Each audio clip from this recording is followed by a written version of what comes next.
You know who you are. You. Number one, good day. Good day, Bashar. Can you say something about my health? What are you experiencing? I have had 3 surgeries. For what? Heart, prostate. Earlier, I had hernia surgery. Yes. And I've had a stroke.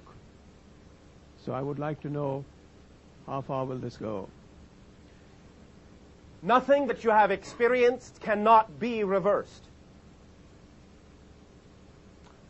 But first, what is the nature of your lifestyle?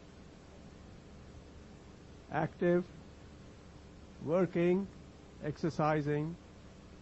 That's the nature. And this began when? Since I was 20. And what was the nature of your lifestyle then? Active, working, enjoying, having a good time.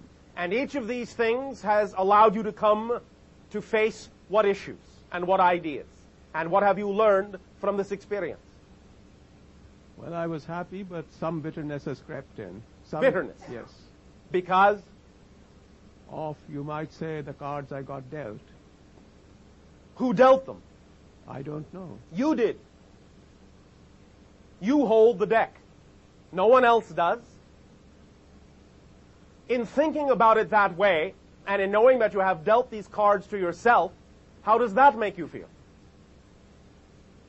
Well... Yes? Well, what? I don't know how to redeal them or what to do with this deck. You do. The idea is, first of all, to examine within you what issues come up with regard to the idea of victimization. We recently have discussed with another individual on your planet the following concept, which to some degree, not completely in the same way, but which to some degree may apply in this case. This individual was driving along in their automobile and was struck by a truck. In their interaction with us, they said, I have been living a spiritual life. I have been following my joy. I have been doing all the things that one assumes are the expressions of balance. I had assumed I was past any such kind of thing happening to me. And we responded, that is the mistake. That you assume you can ever be past anything. You are never, ever, ever past any possibility in your life. Anything is always possible. His assumption that he was past all of that, whatever he meant by all of that, is what attracted it to him, to show him, for him to show himself that he had made an assumption that was, in essence, erroneous. Spiritual growth can allow a life to be manifested in which certain kinds of things will no longer occur. This is true. However, these certain things, such as the automobile accident and the ideas that many of you call dis-ease, these certain things, in many cases, will no longer occur, no longer manifest, when it's all right if they do. If it's all right that they can, if it's all right that it is always possible that they might, then they never need to. But when an individual falls under the assumptions, falls under the definitions, falls into the belief systems that they are somehow beyond such things, smack. They run into that brick wall and prove to themselves that there is no such thing as being beyond such things. Because if you are growing, if you are integrating, if you are becoming more than you were before, that is a process of integration, and it means by definition that you must contain even more possibilities than you did previously. Growth is not the product of exclusion. Things do not get excluded from your possible reality life. They become more possible. More possible. Walking the fine line, the balance point between whether or not they actually occur is due to your willingness to let it be all right if in fact they do occur, and if they do, in extracting from it in all possible ways whatever it is you can constructively extract, knowing that you have dealt this card yourself.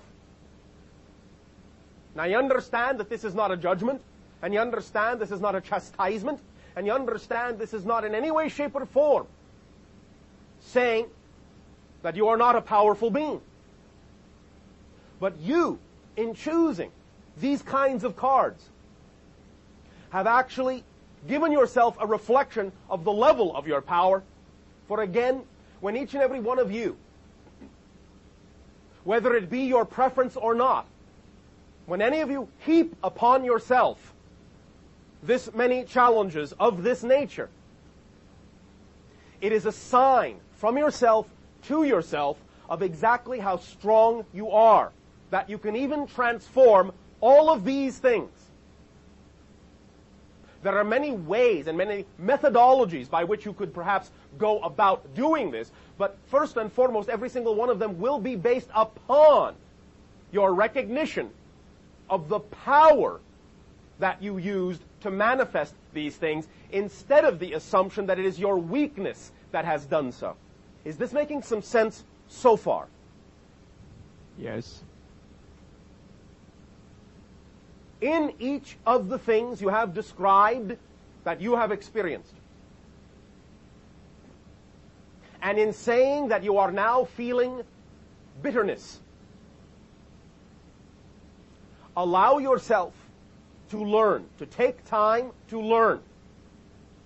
As strange as I know this may sound to human ears, to go back in your mind, in your memory, in your feelings, to each and every one of those incidents on your own time, in a relaxed, meditative state, or a daydream state, or an imaginative state, however you wish to do it. Go back to each of those times and every aspect of those particular events, and embrace and love each and every one of them. Each and every one. And again, as strange as it may sound, and this does not mean you are settling for less, be grateful. Experience gratitude. The energy of absolute gratitude for the discovery that these events, these diseases, have shown you in each and every case that you are so powerful that you can even heap one after the other upon yourself, and still you can accomplish recognition of your wholeness, recognition of your spirituality, recognition of your joy. Nothing can really stop you. And in some senses, that is the card you are showing yourself. Is this making some sense to you? Yes. When you can relax into that energy, fully relax into that allowance, you will see a reversal of experience. Does that make sense to you? Yes. In the meantime, as an aid and an assistance, make sure everything you are putting in your body, every single thing, is as pure and natural as it possibly can be. Do your best, whatever that may be, to remove anything from your body that you believe or know might be a toxin of any kind. Do you follow me?